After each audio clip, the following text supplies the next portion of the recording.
What if the Cologne Cathedral we see today, the towering Gothic giant that somehow survived the firestorms of World War II, was never truly medieval at all? What if it was merely the final chapter of a far older monument, a fragment of a buried megastructure whose original builders have slipped so far into the past that even our oldest histories cannot hold them?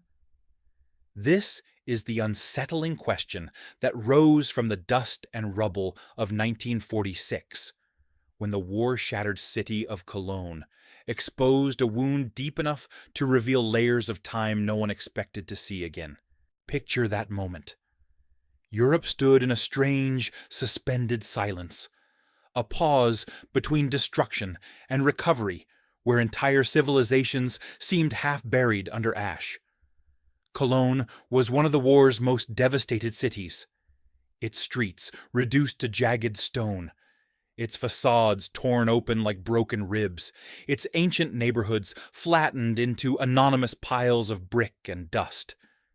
And yet, in the middle of this void, one colossal structure remained, scarred, blackened, but standing. Cologne Cathedral rose above the ruins like something immune to centuries, as though it belonged not to the medieval world, but to some older, more resilient age. The cathedral's twin towers pierced the smoke-filled sky, a reminder that even catastrophe could not fully erase whatever intelligence and force had shaped it. It was here, beneath this survivor of eras, that a quiet excavation began. No newspaper trumpeted its importance. No public announcement declared its purpose. In the chaos of post-war reconstruction, it appeared almost accidentally. A small archaeological survey, as the official note described it. But we now know it by a different name. Operation Unearthing Cologne Cathedral. A project that should have been simple, predictable, almost boring, yet became one of the most whispered-about digs in the architectural history of Europe. Leading the team was Otto Doppelfeld, a precise and cautious man whose reputation rested on discipline rather than sensationalism. If there was anyone least likely to exaggerate or speculate, it was him. But even Doppelfeld's colleagues later admitted that something in his notes hinted at discomfort, even quiet disbelief, as if each layer he uncovered told a story that did not match the one he had expected. For beneath the cracked stone floor of the cathedral, he found not the clean sequence of medieval construction that textbooks promised, but something older, deeper, stranger. The moment the first pit was opened, the narrative began to drift away from the official script. Instead of simple medieval foundations, the team found massive stonework far below the expected level. Stonework whose joints were so precise that no mortar seemed necessary, as though the blocks had been shaped to fit with a mathematical certainty not typical of the Middle Ages. And the stones themselves were unusual. Some water-worn, others oddly smooth, many cut with techniques that looked more industrial than medieval. These discoveries were never emphasized in reports, but they appear in the surviving photographs, grainy, monochrome images from 1946, where workers look like small, fragile figures standing beside foundations that dwarf them. If one stares long enough at these photographs, a certain sensation arises, something like encountering a memory that should not exist. The subterranean walls seem to describe a structure whose proportions no longer match anything above ground. The chambers extend at angles that do not align with the cathedral's floor plan. Certain blocks appear almost monolithic, far heavier than anything that would reasonably have been dragged through a medieval street. Even more strangely, some features look as though they belonged to a building meant to endure enormous pressure, as if they were designed not merely to support a church, but a towering mass we no longer see. This is where the unease begins. Official historiography insists that all large structures in Europe fit neatly into established phases: Roman, Carolingian, Romanesque, Gothic. But the Cologne excavations introduced details that did not sit comfortably in any of them. The walls beneath the nave looked too precise for the Roman era. The scale of certain sub-foundations appeared disproportionate, even for the medieval builders who allegedly erected the cathedral in stages over 6 centuries. Hints emerged of octagonal chambers, water management tunnels, and stone floors laid with a precision that felt out of place in the archaeological record of the region. And through it all, the silence surrounding the project felt inexplicably heavy. Other post-war excavations across Europe filled museum archives with documentation, photos, diagrams, public reports. But the Cologne dig seemed to fold into itself, the findings recorded privately, almost reluctantly. Only a narrow collection of photographs from 1946 to the early 1950s survived the decades, tucked away in archives until later historians and alternative researchers brought them back to the surface. The images feel incomplete, like fragments of a larger revelation that never reached the public. It is within these half-revealed layers that certain theories, controversial, speculative, but persistent, begin to take shape. The idea that monumental structures across Europe may not always have been built from scratch by medieval societies, but inherited, modified, repurposed. That the Cologne Cathedral might sit upon the remains of an older architectural system, whose builders possessed a level of engineering precision far beyond what traditional timelines allow. Some researchers speak cautiously of a forgotten civilization. Others refer to it as the Old World. Some whisper of a civilization erased by catastrophe, perhaps flood sediment, perhaps deliberate burial, leaving behind foundations that medieval architects simply reused.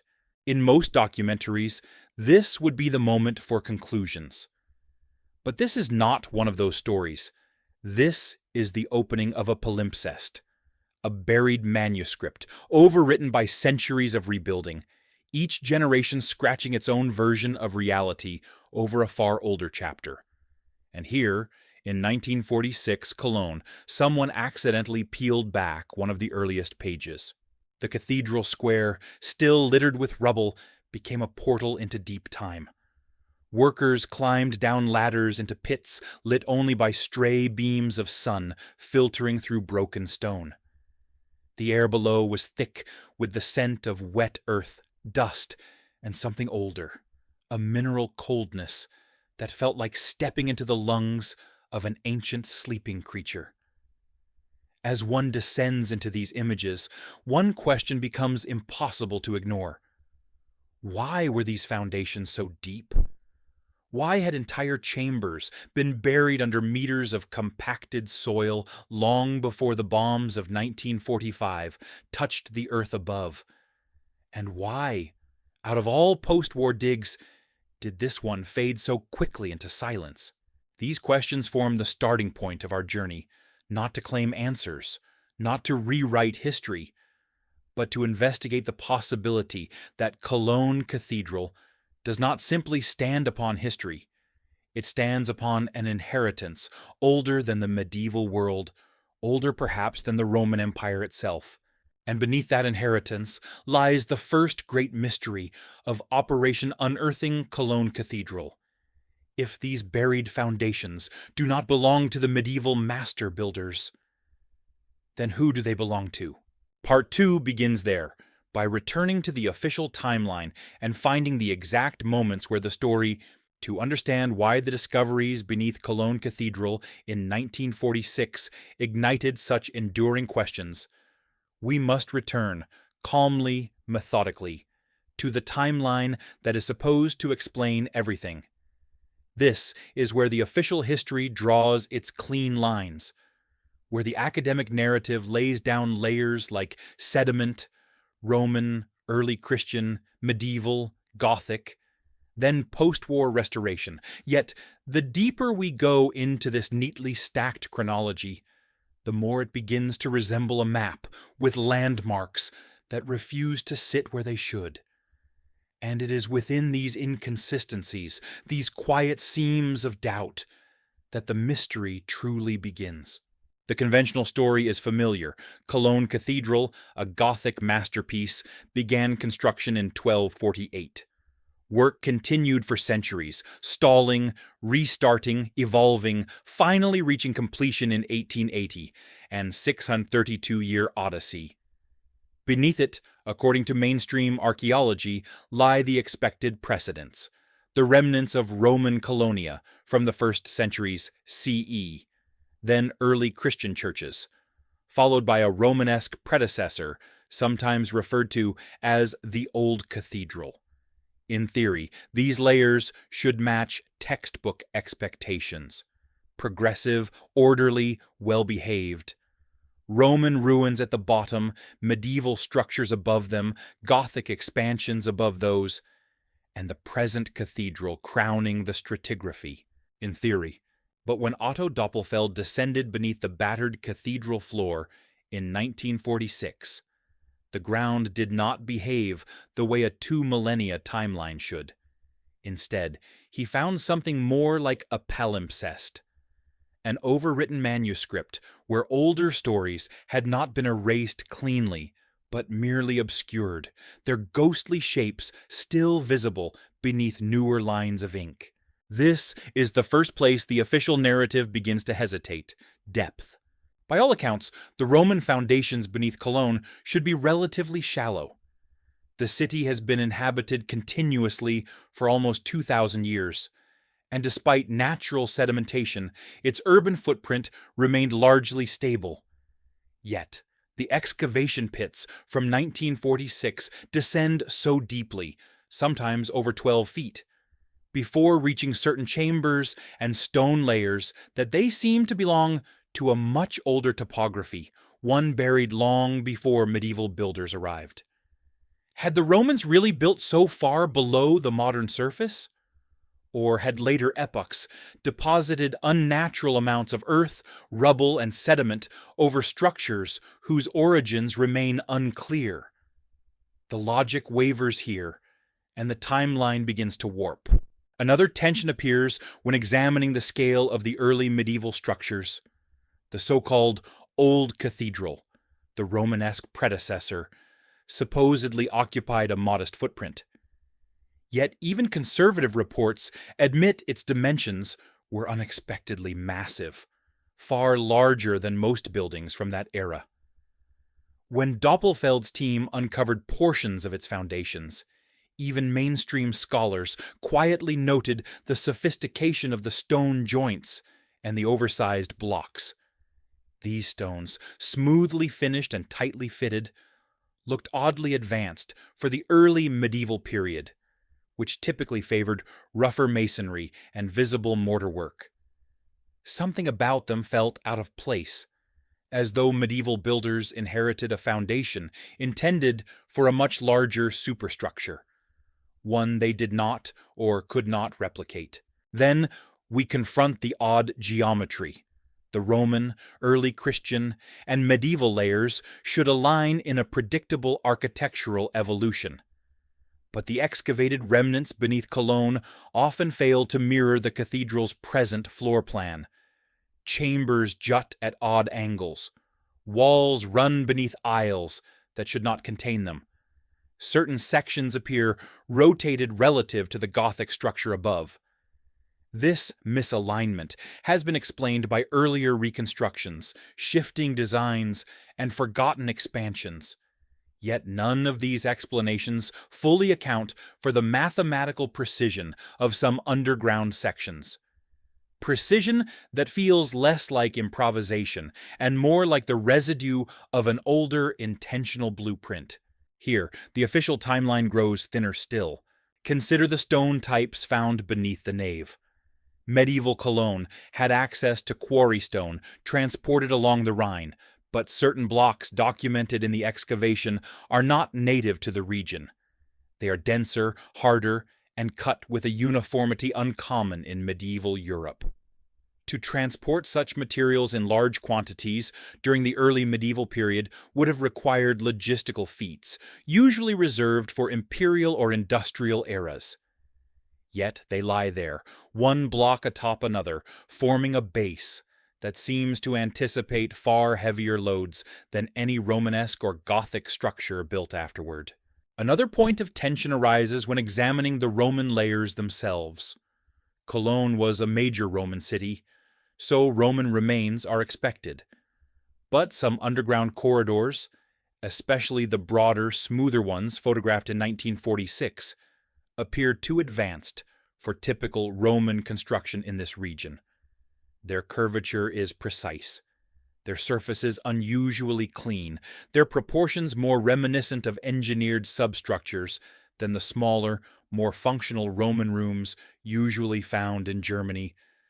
They feel like fragments of a larger, integrated system rather than isolated building remnants. And this brings us to a significant but rarely discussed issue: silence in documentation. The Cologne Cathedral excavation should have produced extensive public records. Europe in 1946 was deeply engaged in archaeology. Digs across bombed cities produced celebrated findings, often displayed in museums. Yet the Cologne project generated surprisingly few publications. Many notes remained unpublished for decades. Only a select collection of photographs endured, and even those feel carefully curated. Was this the result of post-war chaos? Perhaps. But when compared to the thoroughness of contemporary excavations in cities like London or Warsaw, Cologne's silence begins to feel less like negligence and more like hesitation. Because what happens when archaeologists uncover something that does not fit the accepted framework? Something too deep, too precise, too massive. Historians may hesitate. Funding may be redirected. Reports may emphasize the familiar. Roman coins, medieval pottery, while quietly stepping around the anomalous. And this is exactly what seems to have happened in Cologne. The official timeline was repeated, reinforced, restated. But the unanswered questions were quietly folded beneath it, sealed like the chambers themselves. The deeper one studies Cologne's chronology, the more it appears less like a continuous story, and more like a series of attempts to reconcile the ground with the narrative, rather than the narrative with the ground. The Romanesque predecessor was reinterpreted repeatedly over the centuries, often shrinking or expanding in scholarly reconstructions, depending on new fragments discovered. Medieval phases were redrawn. Roman layers were labeled exceptional whenever they demonstrated unusual craftsmanship. The timeline became elastic, stretched just enough to accommodate whatever new anomaly surfaced. But elastic timelines are fragile things, and when 1946 pulled back the earth around Cologne Cathedral, it exposed seams that could not be easily smoothed over. If the old cathedral was disproportionately large, if the Roman remains were unusually complex, if certain substructures did not match any known style, then perhaps Cologne's foundations do not belong neatly within any single period. Perhaps they are the accumulated remnants of multiple civilizations, one built upon another, each inheriting something too large, too enigmatic, too immovable to dismantle. This is where our investigation must now turn. The anomalies are no longer footnotes. They demand attention. In Part 3, we examine the first undeniable cracks in the official timeline, those strange and troubling discoveries that Doppelfeld's team brought to daylight. Stones too perfect, chambers too deep, walls that made no historical sense. Because once we list the anomalies, clearly systematically, there is no turning back. To understand how the official timeline began to fracture, we now step directly into the pits of 1946, into the raw, silent chambers beneath Cologne Cathedral, where the first true anomalies surfaced. This is where the ground itself begins to contradict history, where stones refuse to obey the centuries assigned to them. Part 3 is not about theories, nor speculation, nor interpretation. It is simply a catalogue of what was found, what Otto Doppelfeld's men uncovered in the cold, compacted soil before the explanations began. When the first layer of rubble was cleared and the floor of the ruined cathedral was opened, the team expected predictable medieval masonry, rough stones, visible mortar, uneven cuts, typical of 13th and 14th century construction. Instead, they found something very different. The first anomaly appeared as soon as the excavation trench was deep enough for a man to stand inside. The workers uncovered a massive block whose surface was smooth, almost polished, and whose edges met with another block so precisely that even in the grainy black and white photograph, no gap could be seen. These blocks seemed to fit together like pieces of engineered machinery rather than medieval rubble. A medieval foundation should show the hand of imperfect tools, chisels, hammers, uneven pressure. But here, the stones met like components of a single design, like parts of a modular system built to exact standards. Doppelfeld noted the unusual precision in his report, though without explanation. The blocks themselves said nothing, but the silence between them, those perfectly sealed joints, challenged the narrative loudly. The second anomaly revealed itself when the pit widened. Beneath the expected medieval layer lay a deeper chamber, whose walls did not align with the cathedral above. The angles were wrong, not sloppy, not irregular, but intentional, calculated, as if belonging to a building whose orientation predated the Gothic floor plan entirely. Some walls ran diagonally beneath the nave. Others curved gently toward structures no longer present. This misalignment could not be dismissed as random rebuilding. It suggested the cathedral was constructed atop an earlier architectural blueprint, one that medieval builders did not follow because they did not understand, or perhaps did not need, the layout beneath. Then came the third anomaly: depth.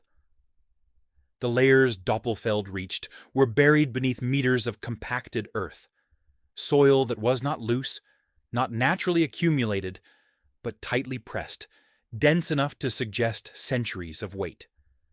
Some chambers appeared intentionally filled long ago, not collapsed, not destroyed by war, filled.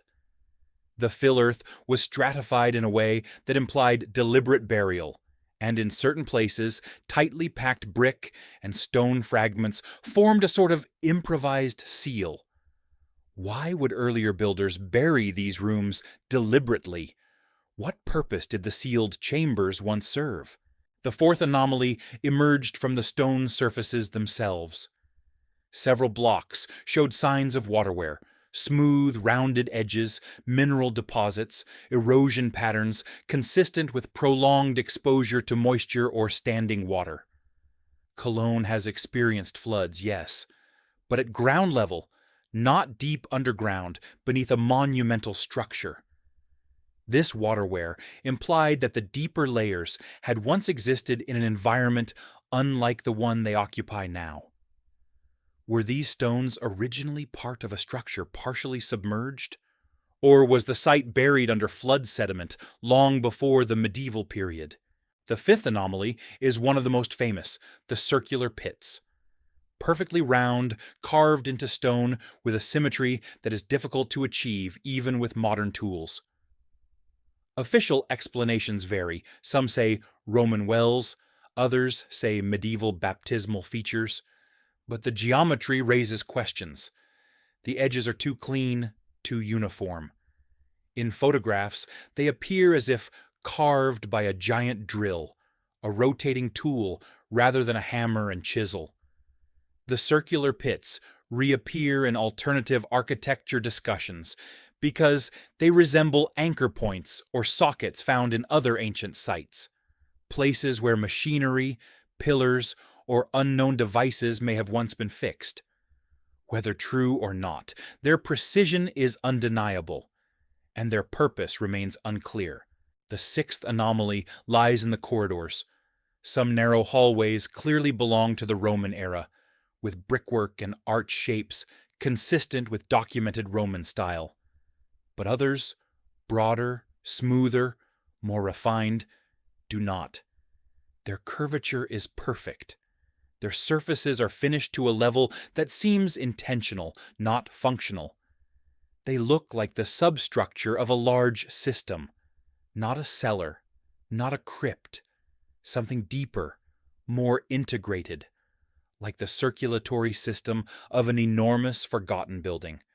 These corridors extend into darkness and then abruptly end where later builders blocked them off. It is unknown how far they originally reached under the medieval city.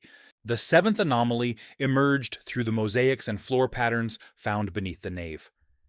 These tiles, some intricately arranged in repetitive geometric grids, demonstrate precision almost unsettling for supposed Roman craftsmanship in Northern Europe. The lines are straight, the angles are crisp, the patterns resemble load distribution grids, interlocking slabs designed to bear immense weight. They do not match typical Roman mosaic designs, which favor decorative motifs. These tiles look functional, structural, like part of an engineered floor system rather than a decorative one. Their discovery fueled debates among alternative researchers who argue that such designs appear in other European sites believed to sit atop inherited megastructures. The eighth anomaly is perhaps the most difficult to categorize: the stone vaults. Doppelfeld's men found sections of vaulted ceilings buried beneath layers of fill. Some were intact enough to photograph. Their curves are exact, almost mathematically perfect. Medieval vaulting was impressive, but these buried vaults do not resemble medieval craftsmanship. They look older and better. The stone is harder. The cuts are cleaner. The arches appear engineered, not crafted in the trial and error style of early medieval builders. Why would advanced vaults lie buried beneath a site that supposedly saw only simple churches before the Gothic cathedral? Then came the ninth anomaly, one mentioned only briefly in Doppelfeld's notes: metal fragments embedded in the deepest layers. Some were melted, others crystallized. None matched medieval or Roman metallurgy typical of Cologne. The fragments were small, unidentifiable, and quickly catalogued without comment. But the fact remains: metal was found where metal should not exist, fused into the stone itself. Only a few photographs hint at their presence, tiny dark spots glimmering against pale stone. The 10th anomaly is psychological rather than physical: the scale. When one views the surviving photographs, a sense of disproportion emerges. The workers look tiny beside the foundations. The blocks appear too large, too heavy, too massive for their assigned centuries. The chambers feel oversized for early churches. The floor levels seem too deep. Everything discovered seems built for a structure larger than anything currently standing on the site. Piece by piece, anomaly by anomaly, the ground beneath Cologne Cathedral began to contradict the centuries placed upon it. The narrative grew weaker with each discovery, and as the excavators dug deeper, the anomalies multiplied. None of these discoveries alone rewrite history, but together they form a pattern, one impossible to ignore. And so, in Part 4, we step back from the list of anomalies and begin connecting them piece by piece, as though fitting fragments of a buried puzzle together. Only when viewed as a whole do these anomalies begin to reveal the outline of something far older and far more deliberate. To connect the anomalies beneath Cologne Cathedral, we must stop treating them as isolated curiosities, and instead see them as fragments of a single architectural memory, pieces of a buried logic that once governed the entire site. Because the deeper we follow Doppelfeld's trail, the more these discoveries stop behaving like eccentric exceptions and begin fitting together into a coherent pattern. A pattern that does not align with the official timeline at all. Let us begin with the most fundamental connection: scale. Every anomaly described so far, oversized blocks, deep chambers, vaulted halls, perfect circular pits, shares one unifying trait. They were not built for a medieval church. The scale is too large, the engineering too advanced, the materials too heavy. Medieval builders, even with 6 centuries at their disposal, rarely produce structures whose sub-foundations surpass the complexity of the visible cathedral above. And yet here, beneath Cologne, the foundations seem designed for a greater load than any Gothic spire ever required. This is the first clue that the timeline is inverted.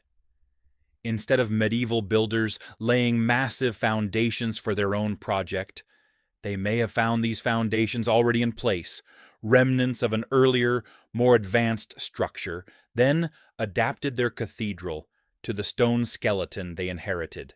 This possibility becomes stronger when we consider alignment. Medieval architects were meticulous. Gothic design thrives on symmetry, orientation, and precision. If the sub-foundations truly belonged to the cathedral builders, we would expect perfect alignment between the underground and above-ground elements. But the excavated chambers do not match the cathedral's floor plan. Walls run diagonally beneath straight aisles. Curved corridors extend under rectangular chapels.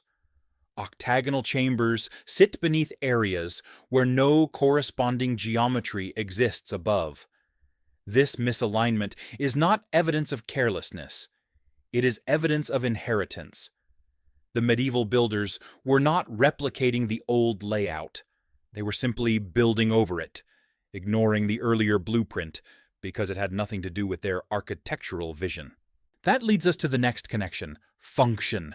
Many features uncovered in 1946 appear engineered, not decorative. The interlocking floor tiles resemble load distribution grids. The water channels form an advanced hydrological network. The smooth corridors curve with a precision that suggests intentional pressure management. Even the circular pits, regardless of their true purpose, look more like anchor points or sockets than wells or baptismal fonts.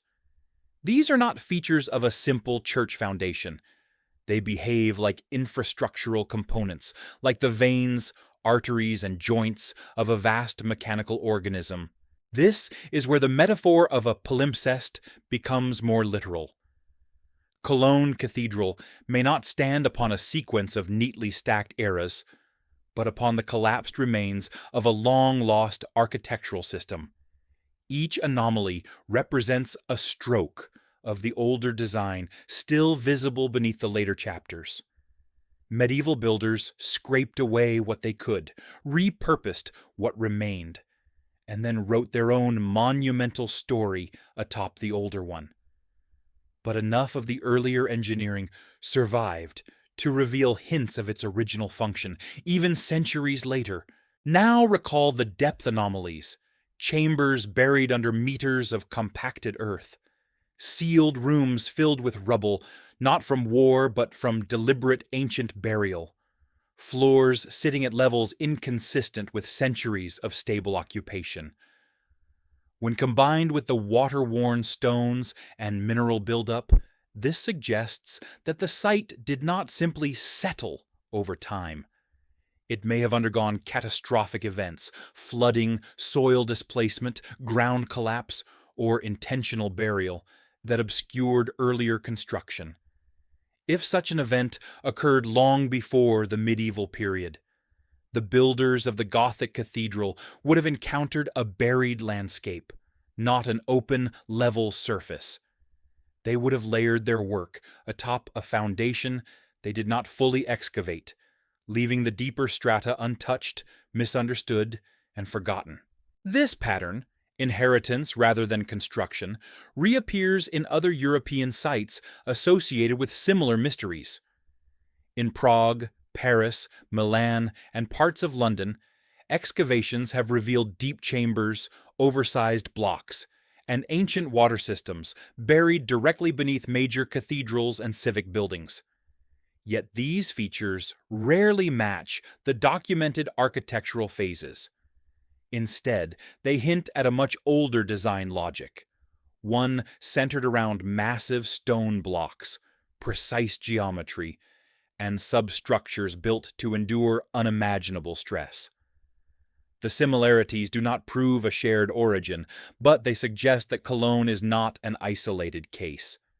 It is one data point in a wider pattern. Another thread that ties these anomalies together is craftsmanship. The deeper the excavators dug, the more refined the workmanship became. Near the surface, the masonry is medieval, practical, functional, visibly shaped by hand tools. Below that lies Roman work. Brick arches, mortar-bound walls, typical imperial styles. But beneath those layers, at the greatest depths, the stone is different.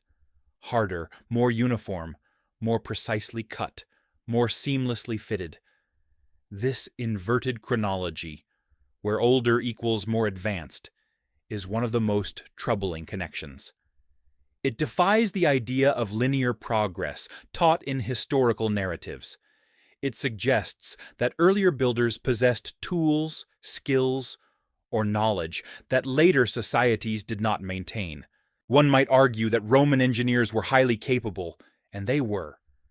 But the deepest layers beneath Cologne do not resemble Roman Germania. They resemble something else entirely. A technical tradition not documented in Roman texts, not taught in medieval guilds, and not expressed in the visible cathedral above. These stones carry the fingerprints of an architectural culture we cannot fully place on the timeline. And that is precisely why these anomalies have persisted for decades. They do not belong anywhere. They exist outside the story we tell. Now consider the sealed chambers. Why do ancient builders bury rooms? Why pack them with stone and earth? Some theories propose ritual abandonment. Others suggest stability reinforcement. But deliberate burial on this scale implies one of two things. Either the rooms contained something that needed to be concealed, or they collapsed during an earlier disaster and were intentionally entombed to prevent further instability. Either explanation moves the origin of these chambers into pre-medieval time, a period for which no such monumental engineering is recorded in Cologne. Finally, the metal inclusions. The deeper layers contain traces of metal fused into stone, melted, crystallized, pressed into the matrix of blocks. This has no easy explanation. Medieval builders did not use such techniques. Roman methods in Germany did not produce metallurgical artifacts of this type. Even natural processes rarely embed metal so cleanly into dense stone. The fragments are small, but they hint at industrial processes unknown to the periods assigned to the site. When all these threads, scale, alignment, function, craftsmanship, depth, sealing, metallurgy, are woven together, the picture becomes difficult to ignore. Each anomaly is a clue. Each clue fits into a pattern. And that pattern suggests something profound, that the deepest layers beneath Cologne Cathedral may not belong to the Roman city or its medieval successors, but to a forgotten architectural phase altogether. This is not a claim, it is not a conclusion, it is a connection, an emerging outline formed by independent anomalies converging into a single unsettling shape. And that shape points toward one possibility, one hypothesis daring enough to explain the depth, the precision, the silence, the misalignment, the scale. In Part 5, we confront that hypothesis directly. Not as truth, but as the only theory that manages to fit all the pieces of this buried puzzle. Standing before the anomalies gathered beneath Cologne Cathedral, there comes a moment when the evidence forces us not to believe, but to consider, to entertain the possibility that the story we inherited is not the story the stones are trying to tell. And so, after tracing every layer, every misaligned wall, every impossibly precise block, we arrive at the central hypothesis. A theory that does not rewrite history outright, but rearranges its sequence in a way that suddenly makes the buried architecture speak clearly. The hypothesis is simple, yet staggering.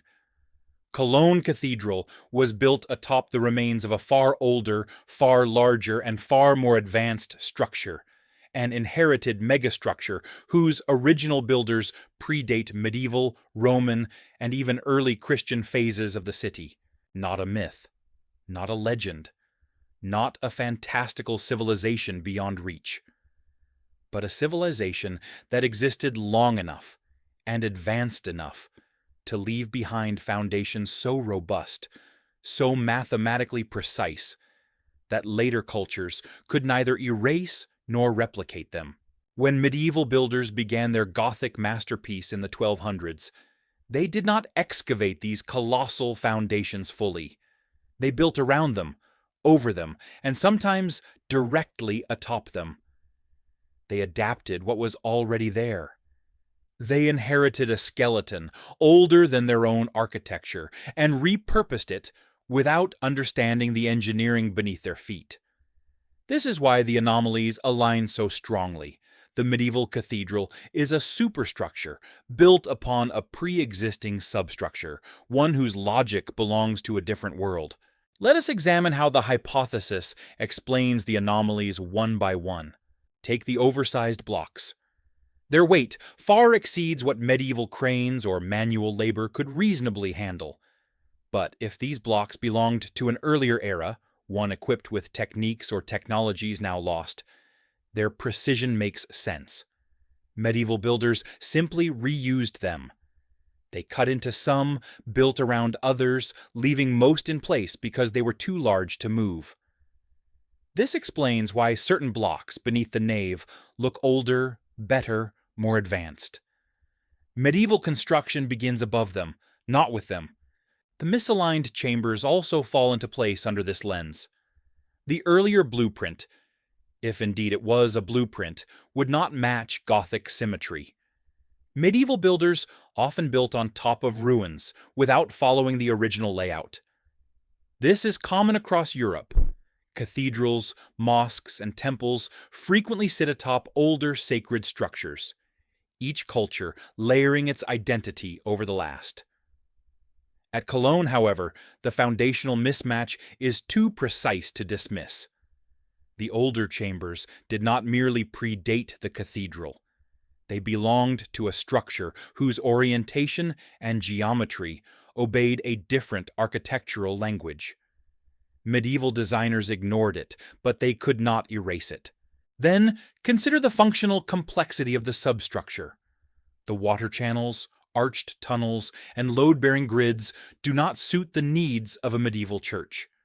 But they make perfect sense if they supported a much larger building, one that required advanced drainage, stress distribution, and structural ventilation.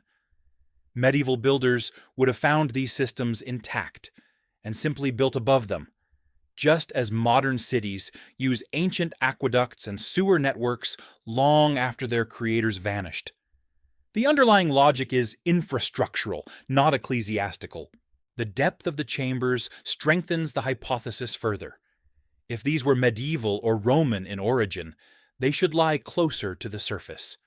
Instead, they sit deep beneath layers of compacted soil, rubble, and sediment that took centuries to accumulate, or that resulted from catastrophic flooding, rapid burial, or a sudden event long before the medieval period.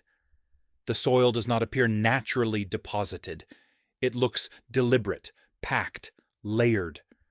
The hypothesis suggests that the older structure was buried, whether intentionally by ancient builders or by disaster, and medieval construction occurred atop a ground already raised above its original level. The circular pits, the most visually striking anomaly, fit seamlessly into this theory. Their perfect geometry, carved with a smoothness beyond chisels, suggests mechanical or architectural functions unknown to medieval craftsmanship. If these pits were sockets, anchor points, or components of a larger system, supporting columns, machines, or hydraulic mechanisms, their perfection is justified. They were not medieval features. They were inherited. Medieval narratives reinterpret them as wells or fonts, simply because no other explanation exists within the accepted timeline. The vaulted ceilings buried deep below the current cathedral follow the same logic. Their precision outstrips medieval vaulting, their curvature too exact, their finish too refined. They do not mimic Roman designs either. Once again, they look like relics of a lost architectural phase, one that mastered stone curvature with astonishing accuracy. Medieval masons didn't try to remove them. They simply sealed what they didn't use. Even the metal fragments, melted, crystallized, fused into stone, find context through the hypothesis. They may represent remnants of older tools, supports, or mechanisms destroyed or altered during whatever event buried the earlier structure. Their composition does not match medieval or Roman metallurgy, because they are older still. They belong to the same forgotten phase, responsible for the precision blocks and advanced floors. When you stand back and examine the anomalies as a collective, the hypothesis becomes not only plausible, but elegant. It simplifies a chaotic assortment of contradictory findings into a coherent narrative. Older, larger, more advanced, buried, repurposed, inherited. It is not necessary to imagine a fantastical civilization with impossible technology. The builders of this megastructure may have been simply a highly skilled society whose architectural knowledge was lost to time, much as Roman concrete technology was lost for nearly 2 millennia. Humanity has forgotten techniques before. Entire crafts have vanished. The idea that a pre-Roman, highly advanced architectural culture once existed in Europe is not an absurdity. It is an archaeological possibility. Think of Göbekli Tepe, buried for thousands of years. Think of Pompeii, frozen beneath volcanic ash. Think of Jericho, with layers built atop layers. History is not linear, it is sedimentary. So the theory proposes this. Long before Cologne Cathedral existed, long before Roman Cologne, an older structure stood at this site. A structure so monumental that later civilizations could not dismantle it. They simply built on top. And when medieval masons laid the foundations of their Gothic masterpiece, they found the bones of an older giant already embedded in the earth. This hypothesis does not claim certainty, it simply recognizes pattern. And recognizing that pattern forces us to confront the deeper question. If Cologne Cathedral is merely the final chapter, then what did the earlier chapters describe? What building once stood here, so massive that its foundations still survive, so advanced that its craftsmanship eclipses the medieval craft above it? In Part 6, we put this hypothesis to the test. We gather the remaining evidence, not anomalies this time, but correlations across Europe, cross-cultural parallels, and the ways the official explanations fail to account for the architecture uncovered in 1946. We reinforce the theory, we address the counter-arguments, and we ask the question that historians have avoided for decades. If not medieval and not Roman, then who? If the hypothesis of an inherited megastructure beneath Cologne Cathedral is to hold any weight, it must withstand scrutiny. Part 6 is not about wonder or speculation. It is the moment where we examine the evidence with a colder gaze, addressing the counter-arguments that skeptics have raised for decades, while reinforcing the elements of the theory that remain stubborn, unyielding, and impossible to fit neatly into the official record. Because if the deeper layers truly belong to an older architectural tradition, then the proof must be found not only in Cologne, but in the echoes of similar discoveries across Europe.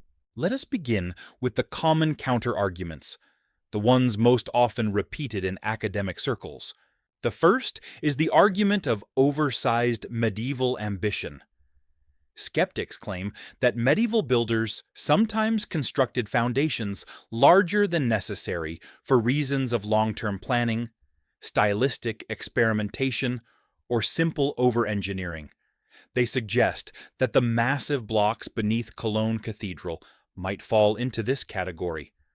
But this explanation falters quickly when examined in detail. Medieval masons did not possess the tools to cut stone with the precision seen in the deepest layers. Their blocks were typically rough, irregular, and heavily reliant on mortar to maintain stability.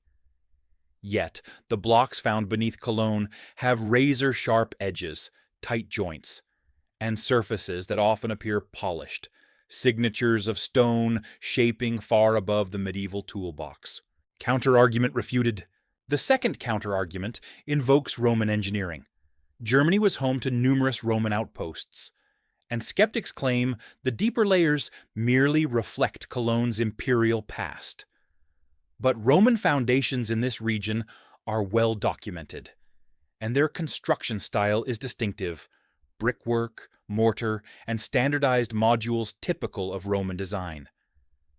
The deeper layers beneath the cathedral, however, do not resemble Roman masonry at all. Roman bricks are absent. Roman mortar is absent. Roman proportions are absent. Instead, the stones beneath Cologne resemble the polygonal megalithic traditions seen in southern Europe, the Levant, and parts of Anatolia, cultures far older than Rome. Counter-argument weakened.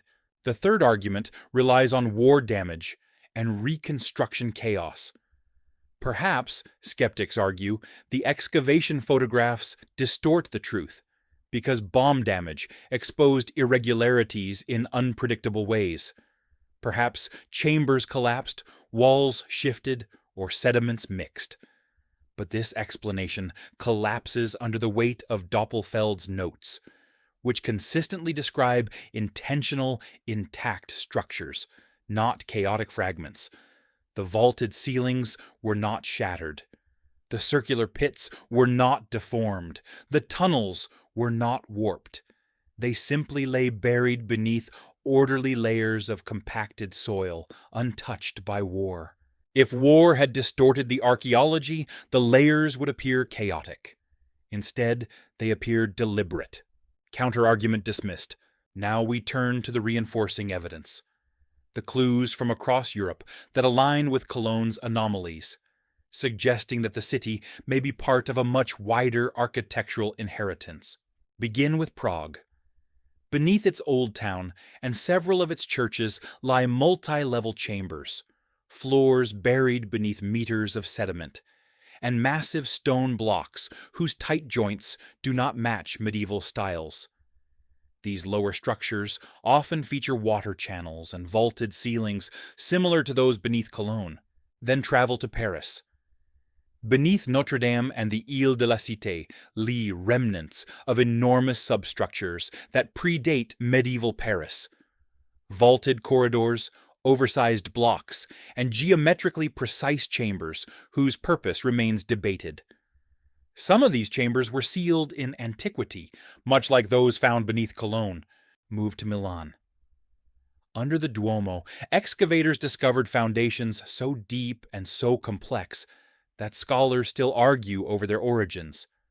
Once again, water channels, unusual stonework, misaligned floor plans. Cross to the British Isles.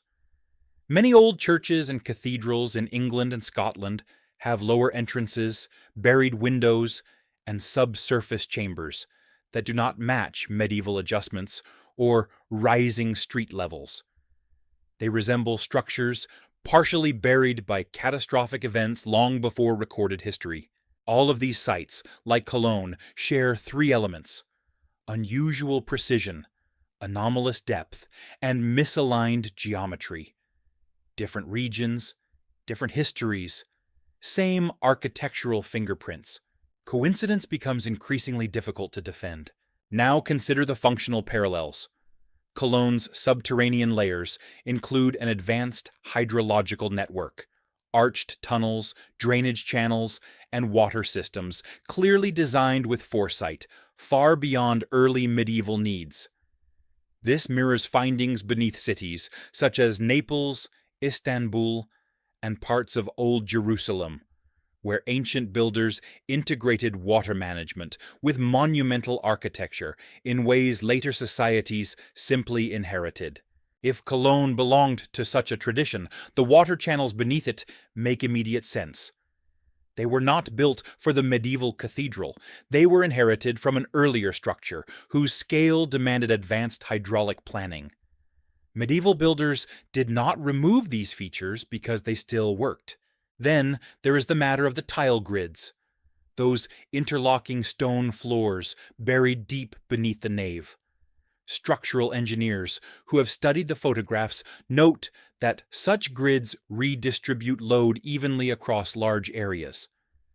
Their precision suggests that the upper structure, whatever it once was, may have towered far higher than any medieval church ever attempted. Medieval builders often reused such floors precisely because they offered stability impossible to replicate with the tools available in the Middle Ages. This is where the hypothesis gains another layer of support. The substructure is too strong for the structure above it. A foundation designed for a colossal edifice now supports a cathedral of lesser mass.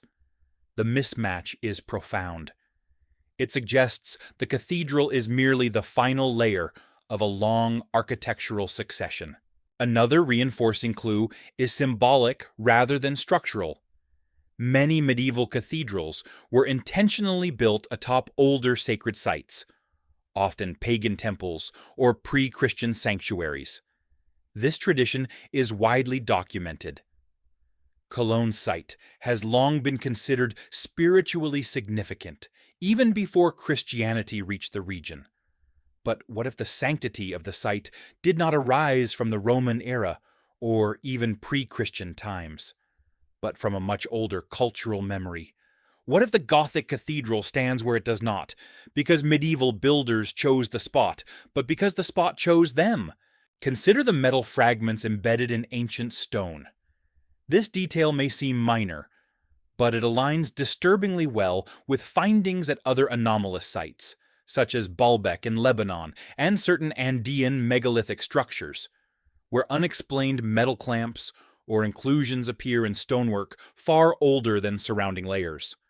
These metals, often part of advanced joinery methods, hint at lost techniques.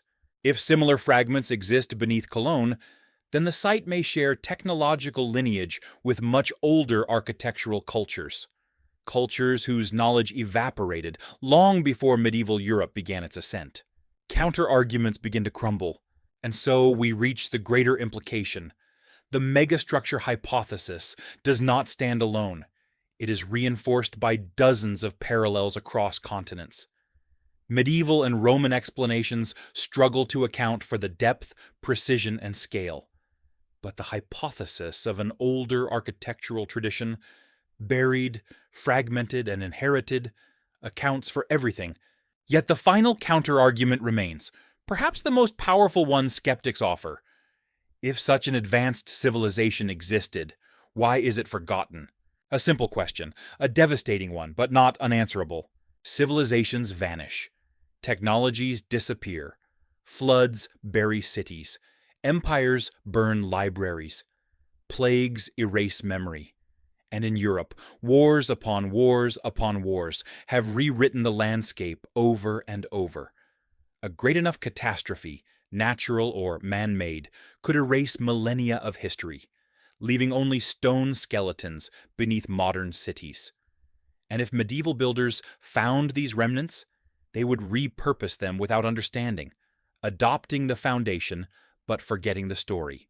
Whether catastrophe or burial, intentional or accidental, the fact remains. The stones beneath Cologne carry an intelligence not reflected in later layers.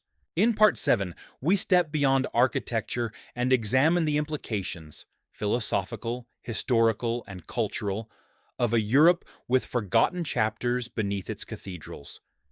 Because if Cologne is not the beginning, then it is not an anomaly.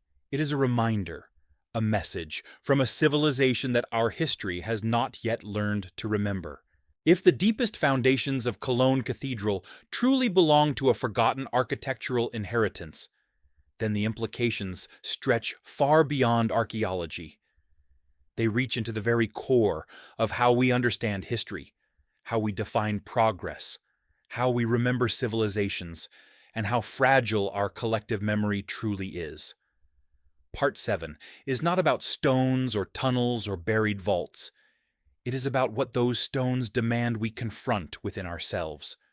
The possibility that our story is incomplete, that our timeline is missing chapters, and that the ground beneath our cities may be holding secrets we were never meant to forget. To reflect on Cologne's buried layers is to reflect on the nature of history itself. We often imagine the past as something linear, rising from primitive origins toward an ever-ascending peak of modernity. But the deeper we dig, both literally and metaphorically, the more that linear model dissolves. The substructures beneath Cologne do not look like mistakes or crude experiments. They look like the residues of mastery.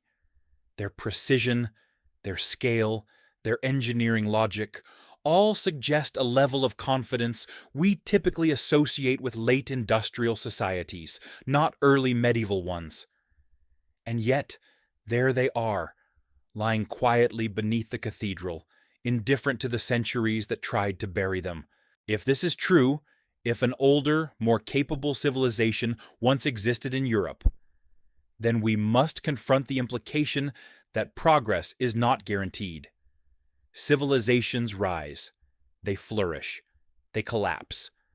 And in collapse, they do not leave behind clear instructions, neat manuals, or orderly chronologies. They leave fragments, foundations, patterns that later cultures grapple with without ever fully understanding. Cologne may be one such place. This raises an unsettling question.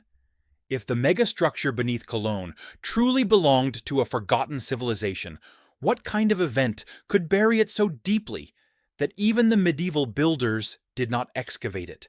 Some researchers point to cataclysm, flooding, rapid sedimentation, or even mud inundations that could cover buildings in meters of soil in a single generation. Others consider the possibility of deliberate burial, a practice seen in places like Göbekli Tepe, where an entire complex was entombed for reasons still unknown. And some suggest that ancient builders may have abandoned the site slowly over centuries, allowing natural processes to layer earth upon it until its memory faded entirely. But beyond catastrophe lies an even more haunting possibility. What if the builders themselves were forgotten? Not defeated, not destroyed, but simply erased through time. Their culture diminished until its masterworks became mere ruins beneath rising ground levels. History is full of examples. The people who built the Cyclopean walls of Sacsayhuaman left behind no written explanation. The engineers of Baalbek's Trilithon vanished from the record. The architects of the underground cities of Cappadocia drifted into obscurity. Knowledge is not permanent. It must be actively preserved, or it dissolves, silently, invisibly, like the mortar between ancient stones. Cologne's foundations may be another case of cultural amnesia. This leads us to the question of intention. Medieval builders often placed cathedrals atop earlier sacred sites because they sensed something significant about the ground. A resonance, a memory, a tradition. Cologne Cathedral's location was not chosen at random. Its ground has been a place of worship long before the Gothic spires ever pierced the sky. But what if this spiritual significance was not merely religious? What if people built temples and churches here because the ancient structure beneath them exerted a presence, a physical, architectural gravity that demanded reverence? The foundations themselves may have carried meaning long after their original cultural context was lost. And this brings us to the most profound implication. If Cologne Cathedral is merely the final layer of a palimpsest, then the buried structure beneath it may represent a lost chapter of European identity, one that challenges everything we believe about our own beginnings. Imagine what it means if medieval Europe inherited the remains of a civilization whose stonework was more advanced than anything built for over 1,000 years afterward. Imagine what it means if the Gothic cathedral, famous for its grandeur and complexity, stands upon foundations from a culture even more skilled. This would suggest not a gentle progression from primitive to sophisticated, but an oscillation. Periods of brilliance followed by periods of forgetting. And if that is true for Cologne, then it may be true elsewhere. Because the anomalies beneath Prague, Paris, Milan, and countless other cities are not isolated. They echo each other, they rhyme, they belong to the same architectural language, a language that has no place in our historical textbooks. This realization forces another question. Why would such a truth be dismissed, hidden, or quietly ignored? There are practical reasons. Admitting to a lost, advanced civilization would force historians to rewrite more than one chapter of European history. It would challenge the narrative of Roman supremacy, medieval ingenuity, and the linear rise of human progress. It might even challenge the foundational stories of certain nations, religions, or institutions. There are also psychological reasons. It is more comfortable to believe we stand at the pinnacle of human achievement than to accept that ancient hands once built with a mastery we cannot replicate. To acknowledge the possibility of forgotten greatness is to confront our own fragility. The idea that our civilization, too, could be buried beneath layers of rubble and silence, remembered only through fragments misinterpreted by future scholars. But perhaps the most compelling reason is that the evidence is not yet complete. It is tantalizing but fragmented, convincing but incomplete, powerful but silent. Stones do not speak unless someone listens.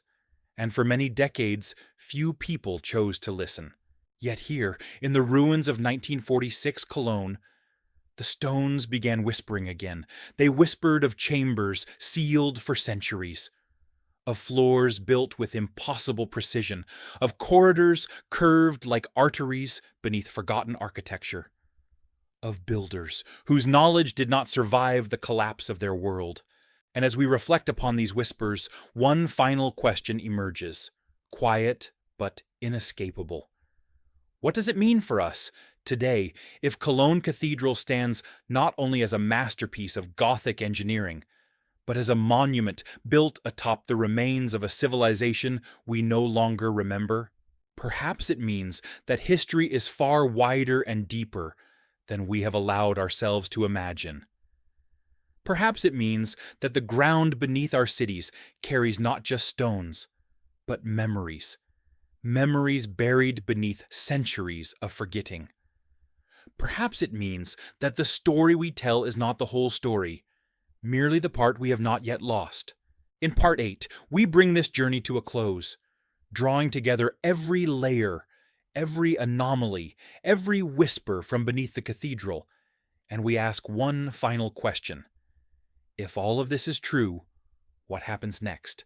In the end, when we gather every layer of evidence uncovered beneath Cologne Cathedral, each stone, each chamber, each silent corridor, the picture that emerges is both humbling and extraordinary. We began with a question. What if the cathedral we admire today is not the beginning of the story, but the final chapter of a much older one? Now, after descending through the buried strata of 1946 and listening to what the earth revealed, we can say this much with confidence. The foundations beneath Cologne resist the timeline we've given them. They do not conform. They do not obey. They do not sit quietly within the neat architectural boxes drawn by history. They demand a broader imagination. Doppelfeld's excavation in 1946 was never meant to be a revelation. It was meant to be a survey, a footnote in the war-torn rebuilding of a devastated city. Yet, the surviving photographs tell a different story. An accidental moment when the destruction of war peeled away centuries of accumulated sediment and masonry, exposing a fleeting window into a deeper past. In those dim, grainy images, flooded with shadows and dust, we see workers perched on ladders above chambers that should not exist. We see precision stonework far beneath medieval floors.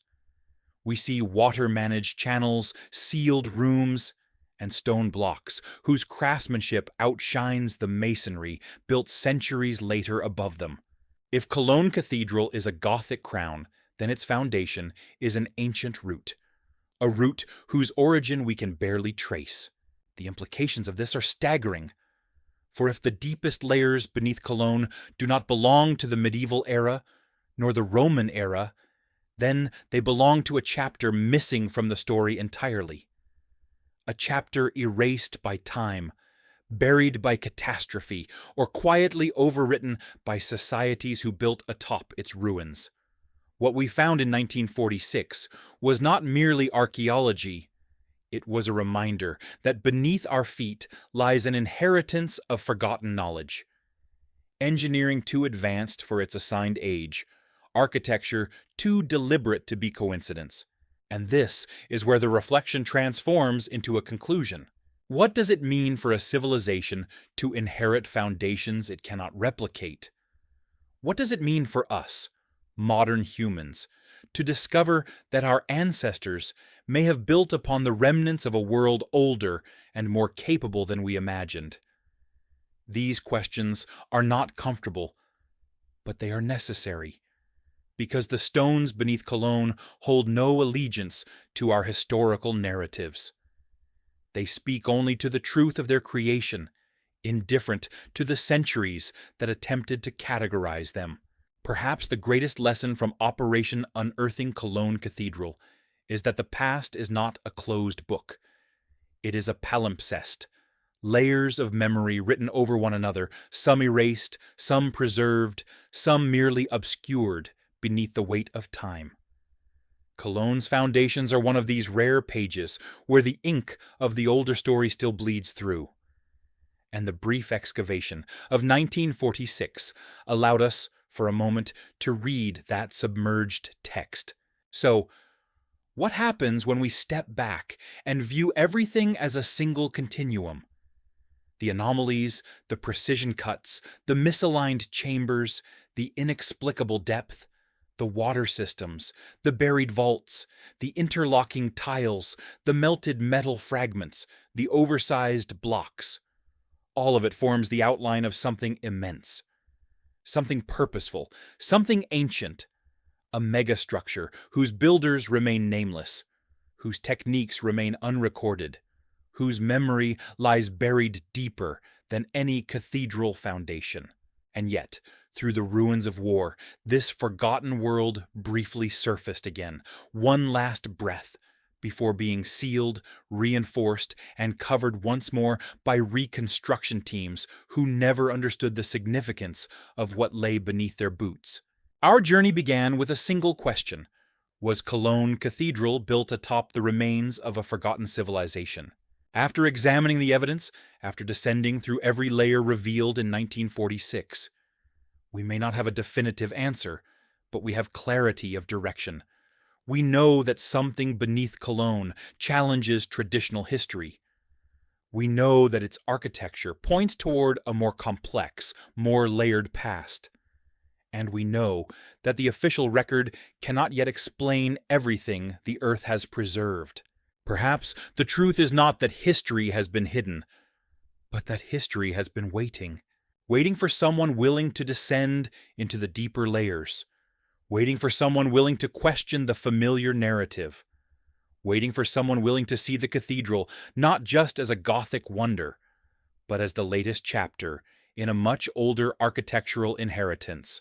And so, as we close this investigation, we return once more to the images from 1946. The ladders, the lantern light, the dust rising from ancient stone, the quiet realization on the faces of the workers who may not have understood what they were seeing, but sensed the weight of it nonetheless. Those photographs are not just artifacts, they are reminders. Reminders that the ground beneath our cities still holds secrets capable of reshaping our understanding of civilization. Cologne Cathedral will continue to tower over the city, its spires cutting into the sky as they have for generations. But beneath its floor, beneath the paved plaza and the footsteps of tourists, beneath layers of soil compacted by centuries, another structure sleeps, one older, larger, and far stranger than anything carved into the official timeline. The question now is not whether such structures exist. The question is, how many others lie hidden, waiting for us to unearth them?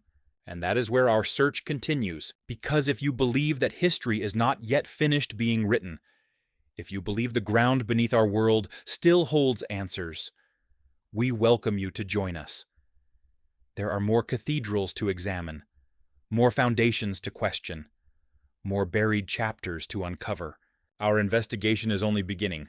So, if you wish to continue exploring the forgotten architecture of our past, the lost civilizations buried beneath familiar cities, and the mysteries that challenge the stories we think we know, subscribe and join us for the next journey. The deeper layers are waiting.